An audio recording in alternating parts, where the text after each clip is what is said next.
Hello అండి. చాలా మంది కూడా యూట్యూబ్లో వీడియోస్ చేసేవాళ్ళు, లేకపోతే నన్నే అనుకోండి, ఇవి ఎంత షాపింగ్ చేసేసిదో ఇవన్నీ కొనేసిదో అనుకుంటారు కదా. నేను ఒకటి చెప్పనా, నేను తిరిగేది ఎక్కువ తీసుకునేది తక్కువ అండి.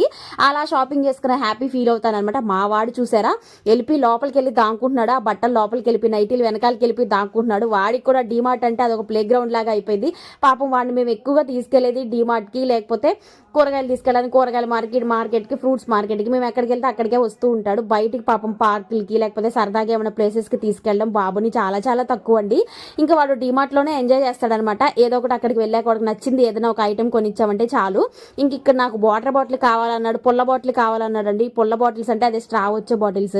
అవైతే ఇప్పటికి ఎన్ని పోగొట్టేశాడో. కాస్ట్ మరీ ఎక్కువ ఉన్నాయి, 200 ఉన్నాయి. మళ్ళీ పోగొడతాడులే అని చెప్పి వాడికి ఏదో ఒక మబ్బి పెట్టి వేరే బాటిల్ కొనిచ్చి బయటకు వచ్చాక ఇలా ఒక ఐస్ క్రీమ్ అయితే తీసుకున్నాం అనమాట.